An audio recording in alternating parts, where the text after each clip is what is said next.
Hey everyone, it's Lindsey with the Action Hour of Saturday at 10 o'clock. And I just wanted to tell you I have an amazing guest today. My question to you is, do you want to learn how to make amazing habitats for small animals? Ever thought of adopting a small animal but don't know how to make a habitat or a place for them to stay? Well, today my guest is Brittany Michelson, and Brittany's here with me. Brittany is an amazing activist. You're an activist with DXE. You're formerly a teacher, and you did a lot of outreach work, all sorts of activism. You've been arrested at slaughterhouses for the animals. You've written a book, and you've rescued a lot of small animals. And you have learned, I think, by just going and doing it from what I've watched on your social media, but you've created these amazing environments and you've showed other people how to do it. And that's why you're here today. So Brittany, welcome. Thank you for coming on. Thank you, Lindsey. Thank you so much for having me back again. I was happy to be featured on your show after my book was released, and I'm happy to be back now to talk about how to create animal habitats and enclosures that are wonderful homes for animals and the rescue work that I do as well. Wow. And who do you have there with you right now? Oh, this is Kalea. And Kalea, she's 6 years old, and I adopted her. She was only a couple months old when I adopted her. So she's going to hang out with us for a little while. Okay, that's great. So we want to jump right in here and talk about some of the amazing habitats that you've created, but also let me show a couple. Well, first of all, let me show some of the animals that you live with. These are some of the turtles, and I'm just going to jump around a little bit. You also have a couple of guinea pigs, I believe, right? Yes. And also you've done some amazing work with water, turtles that reside in the water. So the red-eared sliders and et cetera, and you've helped other people build these habitats. So Brittany, why don't you just tell us how you got involved with this. And we want to talk about your book later too, and tell people where they can get it. By the way, I'll put that up right now as you start to talk about how you got involved in this. Yeah, well, ever since I've been an animal rights activist, I have been very interested in the world of animal rescue, and I have been involved in different rescues. And then I started doing turtle rescues because I have always had a very special affection for turtles and tortoises. Just ever since I was a kid, I have just loved turtles, and they were always, my favorite animal. Like as a child, when, someone's like, what's your favorite animal? I was always a turtle. So 7.5 years ago, I adopted 2 tortoises that an elderly woman had for 20 years, and she needed to rehome them. So I adopted them, Humphrey and Milton. And then since then, I adopted a smaller tortoise. I rescued a box turtle and also a baby red-eared slider, which is a water turtle. So those, I have 3 tortoises and 2 turtles. And then I have my 2 guinea pigs that I adopted a year and a half ago. And then my doggies. So I have 8 animals myself, but also I have done many rescues where I have been able to rescue turtles from poor situations, turtles that are inadequately cared for, that are kept in tiny tanks like this right here. This was a turtle that lived like this for a number of years, and it's just so sad. As you can see, there is not enough water for him to swim. The tank is small. I mean, that's no life for a sentient being. And so I have been able to rescue turtles and find them homes with ponds. So I find let's just stop you there for a moment, because we want to unpack all of this. We don't want to jump too far forward. So one of the first questions is, how do you find these individuals with the ponds, or how do you even find people that have turtles that need to be rescued? Yeah, so I'm a part of various turtle and tortoise pages on Facebook, different Oh, groups. And so sometimes people will post that they are rehoming turtles because they can't keep them, or they're removing, or they don't have space to upgrade to a larger tank. See, a lot of people get, especially the red-eared slider turtles, they get them when they're very small. They're these tiny yes. turtles. Unfortunately, they are sold. Vendors sell them, like in Chinatown. You've probably seen it's a really big problem because they're I sold. thought they were illegal. Aren't they? Isn't it? It is, but people still are sold. It's a real problem. And so then what happens is they grow bigger than people think, and people do not have the space to upgrade to larger setups, or a lot of times people don't want the upkeep associated with water turtles. I mean, that you have to keep the water filtered, you need to keep it circulating, they can be very stinky. Mhm. There's a lot of upkeep with water turtles and changing out the water and so forth. And so I have found turtles through those pages. Also, people reach out to me. I mean, more and more people have reached out to me. I get messages on via Facebook, via Instagram about people. Oh, I know so and so, like my neighbor, or this person that I know has turtles that are in a tank, and they need a better Yeah. life. They need a larger setup. So then I'm contacted, and then I find the ponds through the turtle pages as well. But I also have contacts that have taken rescue turtles from me. So my question is, if someone wants to maybe not become a turtle rescuer because they may not have the resources or time, but they do want to, get turtles as pets, how can they go about that first step? We want to walk them through the steps. That's what we want to do today. I would like to say, okay, if you want to do this, this is how you find them, because we don't want them to buy them. We don't want them to go anywhere, that adopt, don't shop, Mhm. please, folks.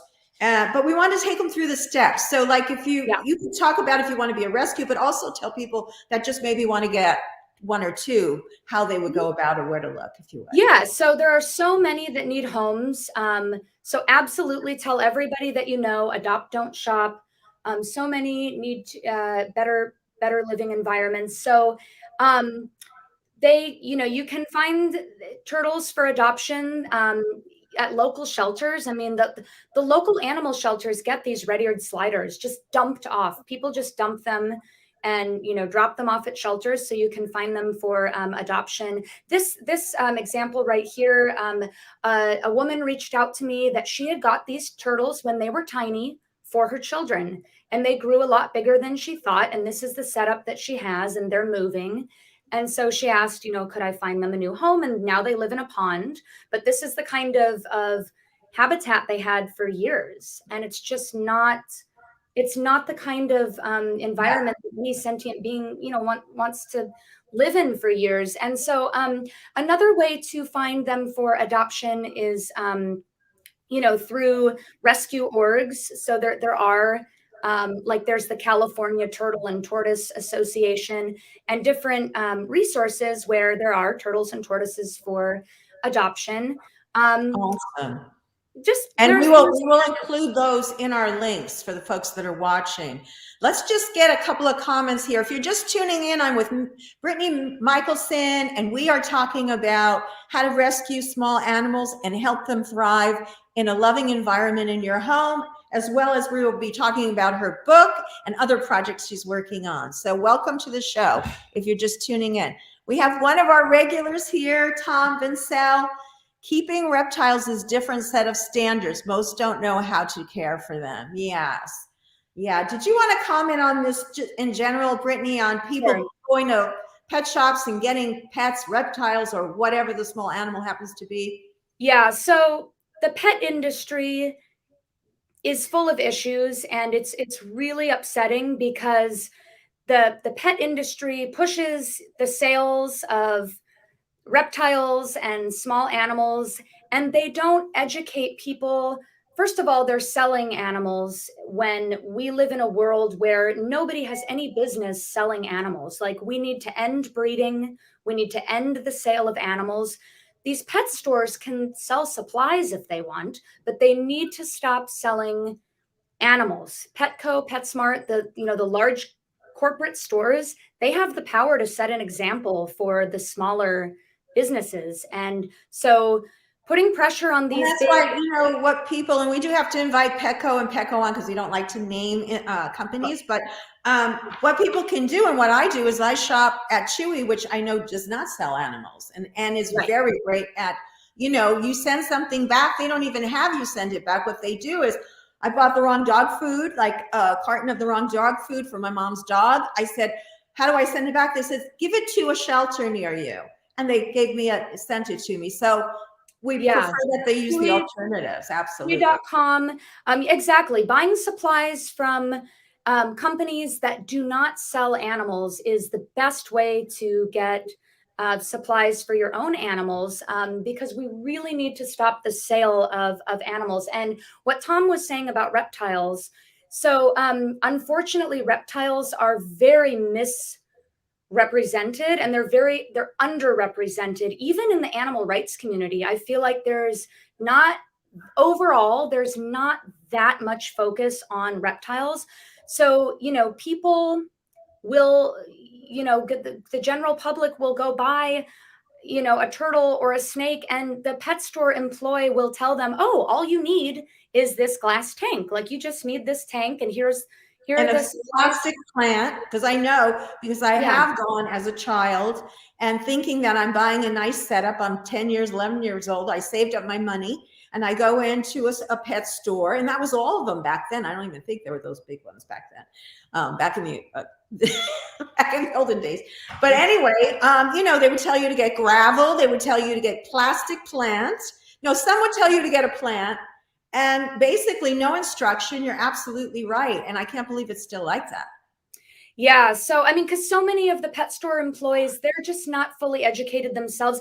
And because it's the same way that in society, we have been programmed to eat animal products. Like from the time that we were tiny, we've grown up, feeling that we need to have meat, we need to have dairy. It's the same thing when it comes to the pet industry. We grow up believing that, this little tank is suitable for a turtle, that a turtle, animals are not meant to just sit in tanks for people to observe and people to look at. They're not objects to just sit there. They need room, they need space. Any sentient being needs space. And that, I mean, you can see the before picture here of these turtles in these tanks, and now they live in ponds. There's no comparison. I mean, the quality of life, the difference in their quality of life is huge. It's a huge contrast. And so it's really about educating people, because many people are well-meaning, but they're not given the proper information, and they're taught that this kind of habitat is okay. And a lot of times reptiles don't have the proper lighting that they need. They need UVB lighting, which is the rays from the sun that are in a bulb. Now the real sun is the best. Nothing compares to the real sun. Yeah, and I would say that the majority of people would look at that tank, and I've seen that in people's homes. I've seen that in their children's homes. I've seen, again, now I would be more cognizant of a lot as I became an animal rights activist 6 years ago. I mean, if that looked like that, I wouldn't think it was great. But you know what I mean? You see, it's a common thing to see in people's homes. Exactly. And I remember my cousin, when we were little, he was the typical boy. I remember him teaching me how to catch salamanders and put them in a coffee. We used to have these bigger, coffee cans that were this wide with dirt and and we would actually keep them in there for a couple of days, and they probably died. I don't even remember. I remember seeing a lot of dead salamanders, but no parent ever told us not to do that. And I imagine that's still happening, for children like us that were animal lovers. They're not properly shown how to take care of them. Mm-hmm. Even when they mean well and they want to have them. So it's really important for this education to get out there. Yeah. What do you recommend that people do to get educated, Brittany? Well, I mean, I think that the first thing to really consider is, if you were, might sound cliche, but like putting ourselves in the other's shoes, so to speak, putting ourselves in the other's position. So, if you were a turtle or a snake, would would you want to be living in a small tank? No. So, I mean, just trying to have empathy for others and trying to understand that all beings need space. Like, to me, space is huge. It's like, it's super important. Like, nobody wants to be confined, right? Being confined is not, it's not a great life. So, that's just, to me, space is everything. And I Right. think that people also need to realize that, they might not be able to provide that space. And if somebody cannot provide the right kind of life for an animal, then they shouldn't have the animals. Like, in other words, we have a responsibility to provide for animals what they truly, what they need, I mean, as best as we can, given the situation that they're not out in the wild. Like, initially, these animals, these reptiles, to get the pet industry going, they were taken out of the wild. I mean, at some point, they were taken out of the wild, and then they were bred and sold as pets. And that's super unfortunate, when you think about it. It's very sad. But we can do the best that we can do, with animals that are rescued and adopted, animals that are victims of the pet industry. We can do the best that we can, but I do think it's important for people to realize the responsibility. And if they're not able to provide, a suitable, not just a suitable, but like an environment, a habitat where the Environment, thriving environment. Yeah. thrive, exactly. Then, then they just shouldn't have these animals. Because I think a lot of times, like, parents will get animals for their kids, they'll get pets. And then it's like they don't have the time. They don't have the time or the Right. energy, or they just don't, or the kids lose interest. A lot of times young kids lose interest. And then then So if what you're a happens? parent, if you're a parent and you're getting a pet for your child, you better want to adopt that pet because you are adopting it yourself, and that's your care, and you need to Yeah, because a take lot of times responsibility and take they care. end up not properly cared for. And and I mean, a lot of people are just trying to do their best, but it's just but a lot of people are How not, old, they're not. how old do you think a child should be? Because I know you're a teacher and I know your background. I'm not sure what grades you taught. You could tell us about that. But how old do you think a child should be to be able to take on the responsibility of maybe building a turtle pond and doing all that stuff? I mean, I'm not sure about an exact age. I think it has to do with parental involvement and resources and support.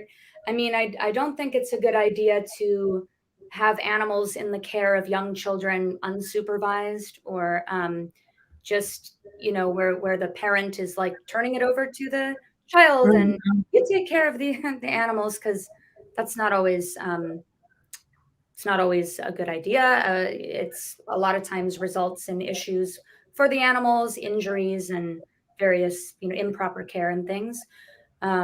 But yeah, I think there's so many issues with the pet industry, and I think it's Yeah. something that as a movement, I mean, we have so many issues to tackle in the animal rights movement. Yes.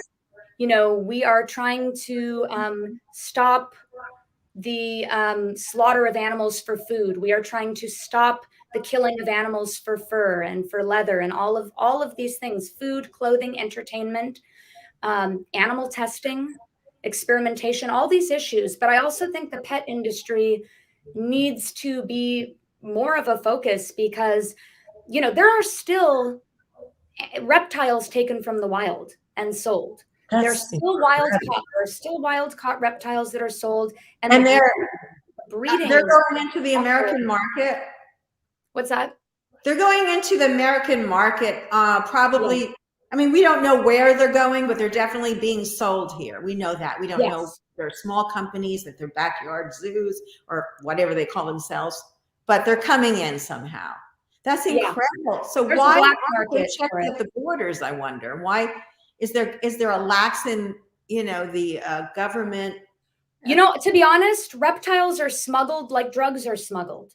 Oh Like, my there's God. an underground, like a black market, if you will, for reptile sales. I mean, reptiles are pulled out of different countries and shipped and sold. And that's a whole nother issue, is just the shipping of live animals. And when animals are transported to the big, pet store companies, like they're brought in on trucks and they're shipped. And I mean, there's just so many issues that happen for their health. And so let me mention this right here. This turtle was one of the saddest rescues that I've done. He lived for 10 years in this plastic bin. Okay. 10 years in a plastic bin. The person had no light except from the artificial light. There were no lamps, but the person did say that her uncle had the bin on his patio. So it was outside, but she said it was covered, so it didn't really get sun. It was like a shady covered area. So yeah, I mean, technically he could feel, the fresh air because the bin was outside, but it's like, it was this plastic bin, like for 10 years. So how could a person come up with an idea like that and not see? It's just like such a lack of awareness. And the throwaway animal theory, they're just animals. They're just a turtle. It's just a turtle. It's a snake. Kill it. I've seen people, jump to kill a gardener snake, not even knowing what it is. Such a lack of. What do you think it is about the reptile? Is it tied into like ridiculous things, like all the images we see on? I mean, Ninja Turtles had a great rep and everyone loved them, but generally you'll see these reptilian monsters and stuff. Do you think that ties into people not feeling any kind of, feeling reptiles have feelings or sentience? Or yeah, so I think that there's the idea that reptiles don't have substance to them. Like they don't have any depth. Like, with dogs and cats, with mammals, it's very easy for us humans to relate to dogs and cats and other mammals. But unfortunately, reptiles have really been, like I said earlier, underrepresented or misrepresented. They, a lot of people just, I literally had somebody say to me in the past, like, what, literally said to me, tortoises, like, why would you want a tortoise? They're like, it's like a rock. What'd she say? Pet rock on legs, like a rock on legs is what she said, is what she equated a tortoise to. By the way, these are my tortoises. This is my one habitat that I created for my small. Yeah, we want to get into all that. We want you to talk about how you built those. Yeah. Your story, and then I want to go to the next step for the people who already have them and want to, level up to a better environment. We want to talk about that. But go ahead and finish your story about. Just to wrap that up. I mean, it's just unfortunate because, like that lady's comment to me several years ago, like when I adopted my two big tortoises, Humphrey and Milton, she was like, oh, why would you want a tortoise? It's like a rock on legs. And I'm like, it's just this lady I know at the cafe here in Topanga. And I was like, tortoises and turtles, like they do have personalities. They have in their own way. Like they respond to the sound of my voice. When I go down below to the big area where Humphrey and Milton are, like they hear me, I talk to them, they come over to see me. They're friendly. They like people. They definitely have personalities. Like they respond to you. They're beautiful animals, and they're very, very special. And they have a really wonderful energy. They're very peaceful. As I said, turtles and tortoises are like they just mean so much to me. And I wish that more people could see them for who they truly are, and not just think like, oh, it's like a rock sitting in a tank. Right. Well, I think that's the same attitude with snakes. Like people let their child get a snake. They're 16 years old. They're into, just kind of weird stuff. I guess I can't judge what they're into, but they want a snake, and the parent gets it, and to the parent, it's like repulsive. Then the kid ignores it. Then that poor snake is in a horrific situation. Plus the idea of capturing, you have to put a mouse or some creature, live creature in there to feed it. And they go, oh no, you can feed it with dog food, but most people that own snakes don't feed dog, which is horrible because you're killing cows. We don't want you to kill cows either. Let the snake live where he lives. That's my take on it. What's your take on people Can The whole you? thing is that like the snakes should have never been pets in the first place. Like these Right. reptiles, like, they were never meant to be pets. They were never meant to live in tanks. They're meant to be out in the wild, but because at some point way back when somebody had an idea that they were going to capture these reptiles out of the wild and sell them and breed them, and then the cycle just continues. And so this is the issue with the way that the pet industry has evolved over the years. Because yeah, the snakes shouldn't be pets. Like they should be out in the wild. They can catch mice and rats out in the wild That's and do right. their thing. But now what we have is we have an issue where people have snakes as pets, and then they have to get mice and rats for them. And so Right. then we've got mice and rats being bred and sold in pet stores to feed the snakes. And then there's all these neglected, I mean, it just, the cycle goes on and on. Yeah, and that So, just brings it right back to your point of that pet stores should not be selling animals, period. That yeah. there's plenty out there, for people to adopt, that are already in shelters. And how about the shelters? And we want to get into the next phase. We're using a lot of time. But these are all important points. What about the shelters? Do they accommodate? I know the shelters here have some facilities. I know someone that rescued a larger turtle, and they had a facility. It wasn't great for it, but they were going to try to place it. What about in other areas? Do you happen to know about that? As other areas, like you're talking about as shelters. far as other, do shelters normally take in these, or only the particular societies, or is it considered at the animal shelters? Do they take them in and try to find them homes and have adequate place for them to stay? Well, that's the thing. Like shelters do take in turtles and snakes. Like I mentioned earlier, many of the red-eared slider turtles, the water turtles, are dropped off at shelters. Like there's a lot of them in shelters. But the shelters don't really have like the proper environment for them long term. Like it's okay if they're just there, for a little while, but they really don't have they're not really equipped to handle reptiles. Like shelters, they deal more with dogs and cats, and when it comes to reptiles, it's really not a good environment for them to be. And unfortunately, like they also, like turtles, they'll be euthanized also in the regular city shelters if a turtle is not adopted by a certain amount of time, whatever their span of time is. Well, it all depends on space too, how much space they have. For the turnover, then they also will euthanize them as well. So Yeah. Well, let's talk a little bit about building the habitats and get into how you got into that, because you also did some for your guinea pigs that I assume you adopted those as well. Yes. Yep. Why don't you talk about that? Okay. How you built these environments and how you got into that. Yeah, sure. So this one right here is actually a pond setup that we did over at my neighbor's home. She's also she's a good friend and neighbor. And so she had a turtle, a red-eared slider, that she had him in a large tank on her deck. He got the sunlight that came in through the side. But anyway, she knew that he needed something larger and just a better environment. And so it was actually my idea. I said, let's do a pond setup for him.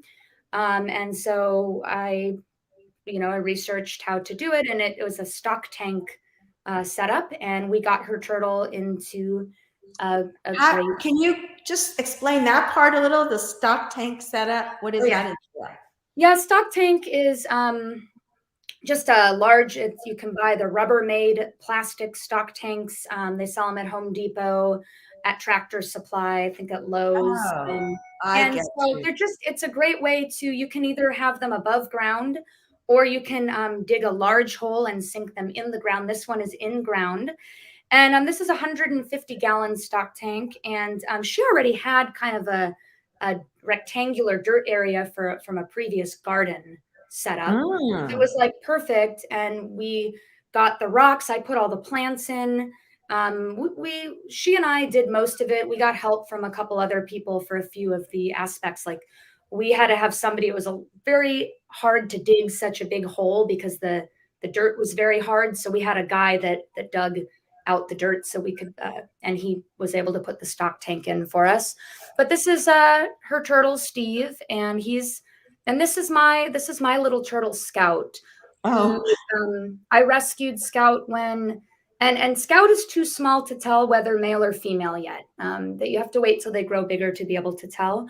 But Scout was in a fishbowl. Somebody had this individual in a fishbowl with no lighting and no basking area. And so I rescued and created a spacious setup with a basking area, the proper lighting and everything. But when I move to Arizona, once I get myself settled and everything, I plan to do a turtle pond at my new place. And then Scout will be able to live in a pond. turtle pond. Oh, how Yeah. lovely.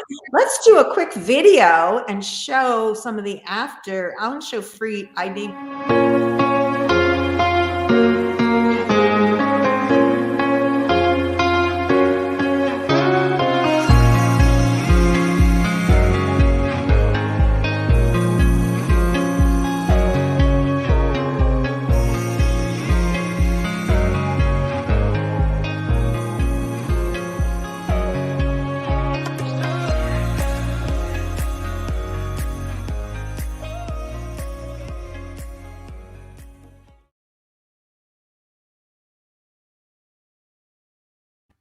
Wow, you got a request here. That was amazing. It's so nice to see after you see him in that little small horrible situation, and then or just whatever. I mean, it might not have been the pictures we were looking at, but we get the idea, and then to see the change. You've got a request here from Sarah Siegel, who says, please come to Vegan Toastmasters to tell your amazing story. Yes. Yeah, we want to get into a little bit more of your story. Also here, we mentioned all the things that you're involved in. Well, some of them anyway. The book. Do you want to kind of touch on your book? And we're halfway through. We want to remind people that you wrote this wonderful book. Why don't you talk about it a little bit? And I'll show the book cover, and you can talk a little bit about the book and where they can get it.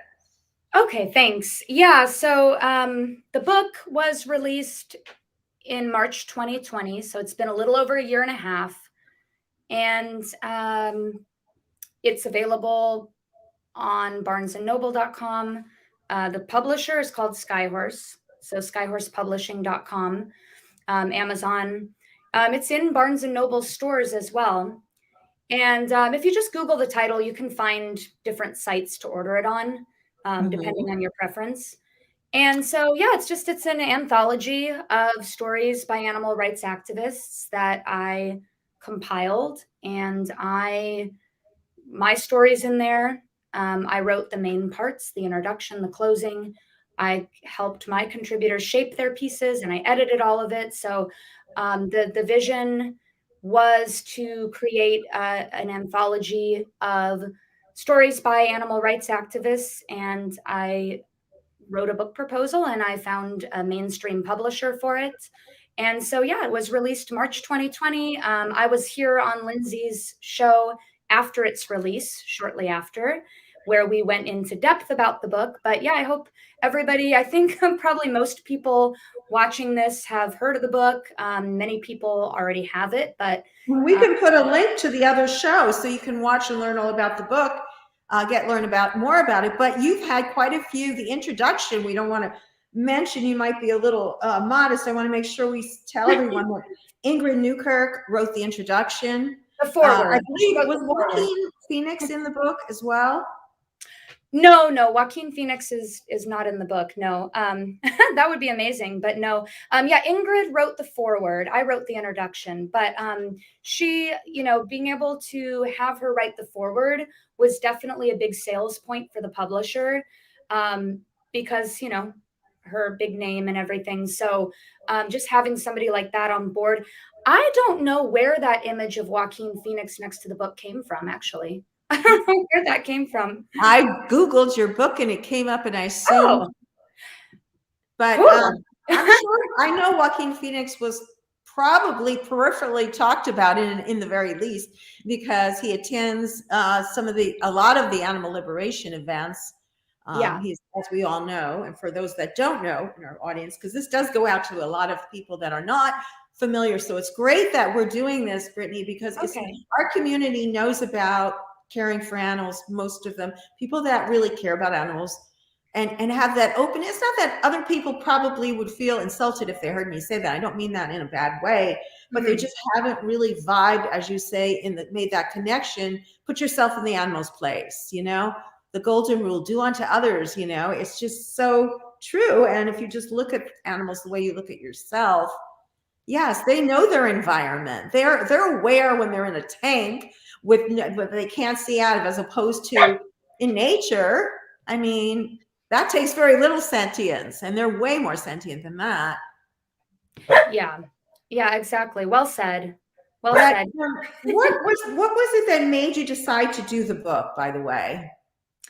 So I wanted to do the book because I had written short pieces and had them published online on literary sites and online journals. And many of the pieces I have written are awareness raising on various animal issues. And so I had the idea that I wanted to do a book of some sort for the animal rights movement. And I thought, well, what kind of book do I want to do? And then I thought, there's so many different voices in our movement, so many different stories that are powerful and impactful about how people came to this movement. And so I got the idea for an anthology, which is a compilation, it's a collection. And I wish that I could have had 50 more contributors in the book. I mean, there's so many stories that I would love to highlight, but I couldn't have a 600-page book. I had to limit it for the publisher. But yeah, I mean, and I've even thought it would be so amazing to do like a volume 2, because there are so many more stories, but that's really up to my publisher. And I think they want to wait and see how things go, because the book is still considered fairly new in the publishing world. So we'll just wait. And when you released, it was during COVID, wasn't it? So it's not a great time to have a release. Yeah, exactly. It was released right at the time that COVID hit. So if people out there want to learn a lot about animal rights, animal liberation, having more sentient awareness, this is a great way to hear the voices from many different animal rights activists and their experiences. And it's a great way to learn about that. And you can get it, as we said, at Amazon.com, BarnesandNoble.com, and SkyHorsePublishing.com. We're going to come back and remind people again about the book, but I don't want to forget the key thing about the show that we wanted to explain to people were how to go about building some of these. You were talking about the pond. How did you bring in the vegetation and all that? And do you have to be like really good with plants to do this, or what's the deal with that part of it? I mean, we just chose plants that are like for the outside, for the perimeter, plants that were drought tolerant, and plants that kind of had certain colors that my friend wanted, and just to make it aesthetically pleasing, because it's like at the entrance to her home, just before like you walk down the path. So I mean, we just chose plants that that we liked, but there were and do you have to, I'm sorry, go ahead, finish what you're saying. That's all. I mean, and what we're seeing now are some of the ponds that I have taken turtles to that I've rescued. So this was a lady's pond down in San Diego. The previous photo was a pond from a guy in the LA area. These are ponds that I've taken turtles to that were living in small tanks and now get to live in ponds. And so, like I said, I have connections with ponds, and I network on the turtle groups on Facebook, and people just reach out to me. I just have, I mean, there are so many turtles in need. You could probably, if you're trying to rescue a turtle, go on Craigslist, I bet. And people say, yeah, there are a lot of people that rehome turtles and other animals via Craigslist. For people that are out there, remember, that might want to get this, but you did emphasize how important it's you have to be the right person, handy.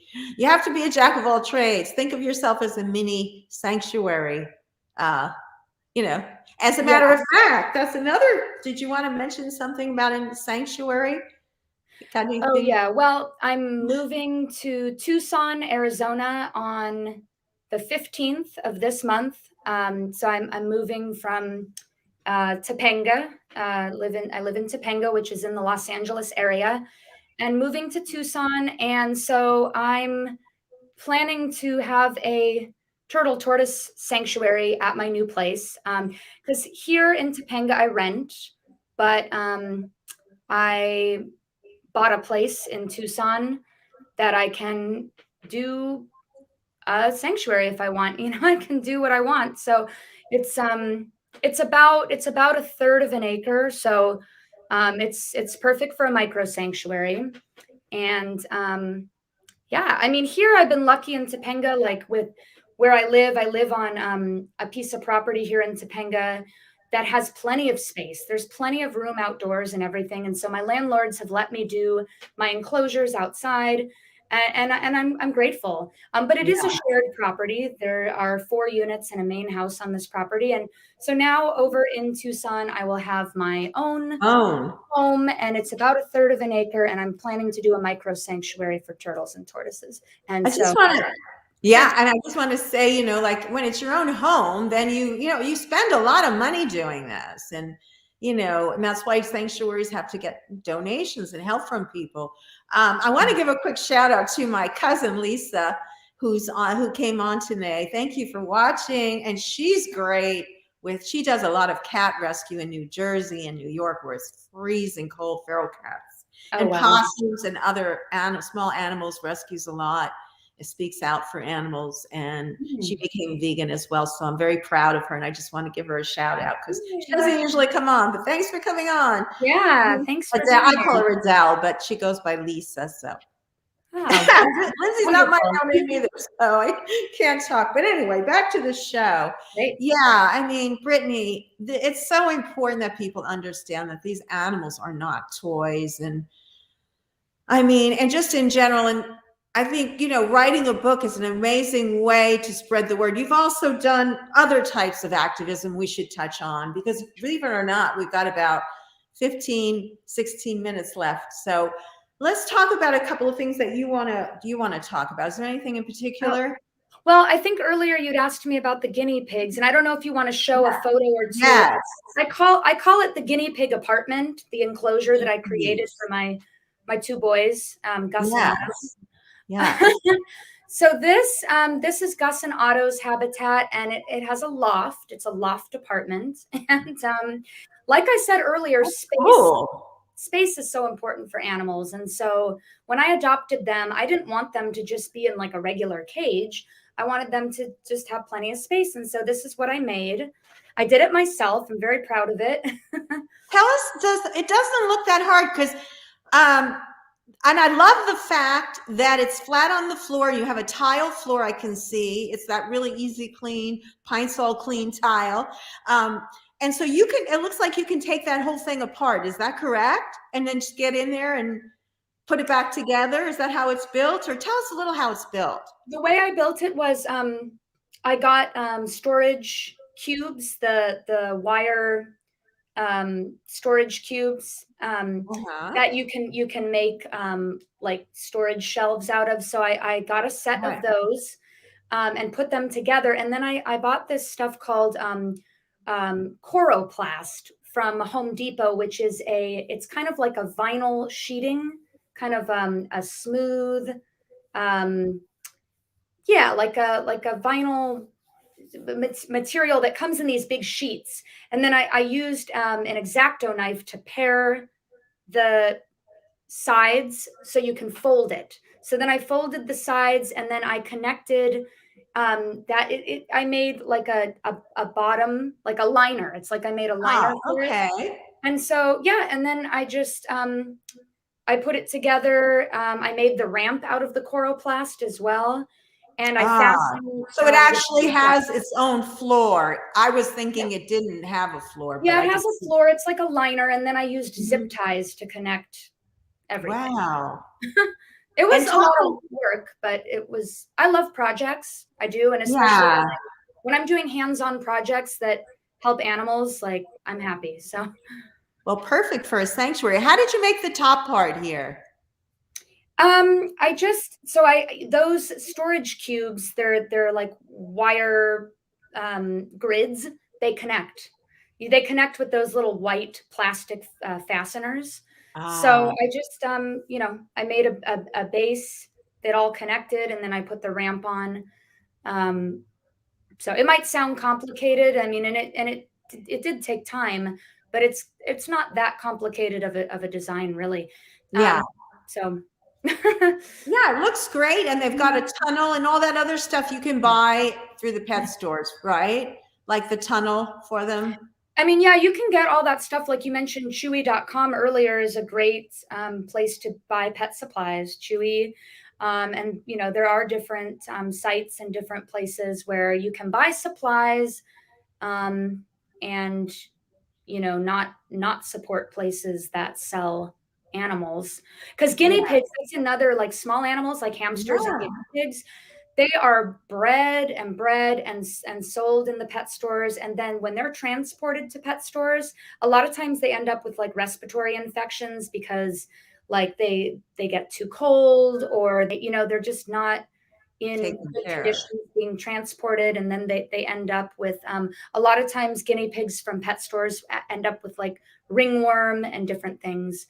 And Mhm. so this is Otto. So I adopted Gus and Otto from a lady who had rescued three guinea pigs from a shelter, and one of them happened to be pregnant when she rescued them and had babies, and so then I adopted two of the babies Oh, from her. But anyway, you had them from when they were babies. yeah, they were a few months old. Cute. I bet they were little by back then, huh? Yeah. Let's watch another. Let me see. I think I have two more videos. Let's go ahead and watch them.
That just is so amazing to see him in his community and the school of fish, swimming by. It brought to mind another question, Brittany. Sometimes, in some cities, like I know when I lived in New York, there were ponds and they either, they had goldfish in them and people would go and throw like what they got their kids as they start to grow in the like Central Park in the pond and things like that. Could you address why that isn't a good thing to do? Yeah. Yeah, so that's a common question that people have is like, well, they have a turtle that grows bigger, and they want to find a new home for the turtle. So they just think, oh, they'll just go and take the turtle to like a park, put the turtle in a public pond or a public lake or something. But there are issues associated with that. One is that turtles that have been kept, as pets in tanks can sometimes they can pass bacteria to turtle populations in lakes or public ponds, and vice versa. So there can be bacteria that spreads between the animals, the ones in the lake or pond, and the ones that are just released into those areas. Also, it can throw off the like ecosystem, like the balance that is sort of naturally taking place, and overcrowding. So if people are just dumping turtles off in these public places, a lot of times, it just that the population gets out of control, and then there's too much crowding, and turtles can be territorial and they can be aggressive. And also they, they can be clamoring for the basking areas. Like there might not be enough basking spots Right. to be able to absorb the sun, or there might not be enough food for all of them, and then they start getting territorial over food. So but yeah, I mean it can cause health issues. It can just it I like the idea of it, like in theory. Oh, like somebody wants to take a turtle from a tank and just let the turtle Yeah. go, release him, but there are issues associated with it. So it's better to find somebody who has a pond, like somebody's home. Yes. Now, another question. I want to quickly get two more Yeah. in. I heard, because when I had those turtles that I spoke about that we had to get rescued, I Mhm. had asked a cousin who had an oasis pond in his yard, beautiful with goldfish, and he said no, they would tear up the goldfish. Obviously, that's not true, right? Because I've seen them in ponds, and you guys have them. They're coexisting with goldfish. Well, here's the thing: is that they do coexist with fish, but smaller fish they will go after. So they will eat goldfish. They will eat smaller fish. But like when people have koi, the large koi fish, like turtles aren't going to bother koi. They totally coexist with koi, and the large goldfish they're fine with as well. They'll just swim Would they around. bite at them though? They wouldn't unless No, they. they really don't. They only will eat smaller fish. Like they'll, like Yeah. baby goldfish or like minnows or guppies, they will certainly eat those fish, but they won't just bite at like koi or like Okay. large fish. They just coexist that way. Yes, And and one more. I don't want to forget it, and yeah. then because this is important. So if someone does build a pond, do they have to feed the turtles? I mean, what is the nutrition to keep that pond going for the animals in there? Because it's not a natural environment per Well, se. And so yeah, putting out pellets and putting turtle food into the pond, definitely. You want to feed them with any kinds of turtle food. But some people they do get feeder fish. Like they will keep like smaller fish in a pond with the turtles so that the turtles have like a fish source. But right, again, for people that have larger fish, the turtles will coexist with the larger fish just right, fine. yeah, And then also, though, a pond will start to create its own ecosystem. There will be algae and there will be microorganisms and different things that will evolve. And then turtles will feed off some of those things as well over that's time. awesome. That's Yeah. awesome. We have one more clip. Let's play.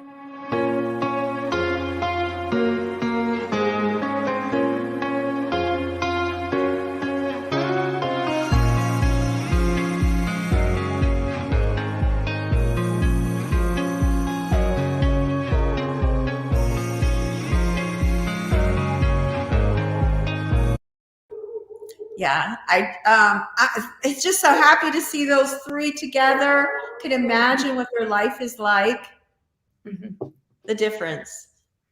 Yeah, it's an amazing feeling. I absolutely love when I take turtles to their new home, to someone with the ponds, and then I watch the turtle go into the pond for the first time when they've only known life in a tank, and then they go into the pond. It's really beautiful. I love watching that. So That's amazing. And we're getting to the last few minutes of our time here. I just want to remind everyone one more time that this book, I have the book, I've read most of the book, and the stories are amazing. Each individual activist has their own story, and it kind of how it tied in, how they became activists, what's important about the type of activism they're doing. And it's really a great starting point, I think, for anybody that wants to learn more, and for those of us that have been doing it for a while. You still have a lot to get out of that book. So please, people, do buy the book and support Brittany. She's doing amazing work. As you can see, she's rescued several animals. She's doing outreach, helping other people rescue. And now she's about to embark on a whole new project that we're going to keep in touch with you about and support as well. So anything else you want to, we have 5 minutes left. So is there anything else you want to wrap up with? I would just say that for anybody who knows any small animals that are living in a confined space, like if you know someone with a turtle, you know, that maybe they've had for years, that, you know, that's in a tank, like maybe try to encourage them to consider doing some type of pond setup, a stock tank. And stock tanks can be outside or inside. I mean, outside is best because the natural sunlight is just way better than any artificial lamp. But stock tank setups can certainly be indoors as well. And I mean, just maybe encouraging people that you know to kind of try to improve habitats, or, you know, rehoming their animals to someone that has a pond, or just has a bigger space, because animals need space. They really are happiest. They thrive when they have space. And that's my main message, is space. Yeah, for the majority of us humans, we feel the same way. Although some people love tiny houses, that's their choice they make. Well, Brittany, Right. maybe this is another book you'll be writing there. Maybe there's a book in this: how to care for small animals, rescue, care for, and help them thrive. Maybe so. Yeah, I'll have to think about that. I'll have to think about that. Think Thank you so about. much, Lindsey. Thank you very much for having me and for everything that you put together for the show. I really, truly appreciate your time. And thank you for everybody who joined in. And Yeah, and we'll be sending this out some more. So everyone, please share this out. This is really good information, and this is a great video to share with any of your relatives that might have small animals for their children that you can see. And this is a good way, because you're not telling them. Let Brittany, and I kind of threw my word in there too, but take the onus off yourself. Show them this video and share it out. Yeah, and one last thing, Lindsey, is I just want people to understand that it really is about education and increasing the awareness, because like I mentioned earlier, we have been programmed to, you know, believe that this is all animals need. You know, this is all that a turtle needs, is this tank, and just the turtle sits there. And just like we have been programmed to eat meat and dairy and, you know, animal products, we are programmed this way. So if we can just work on deprogramming, not just when it comes to the consumption of animal products, but to the pet industry as well, I think it will just really help improve the lives of so many animals. Right. And like you said, we don't want to end these industries. They're needed. We just want them to become, you know, change into not selling animals, sell the supplies, help us help them thrive. There's a lot they can do. And just think of all the new innovative ways. I know, like there's these new things for your cats. I mean, cats are bored a lot, and there's so many animals we can get into, but there's such a field for them to expand into, not selling animals, but helping animals thrive with us in the environments that they're in. Mm-hmm. Yeah, exactly. So, yeah. Anyway, thanks for being on, everyone. Thanks for watching. We'll be back next time with another story, and we'll see you then. Bye-bye.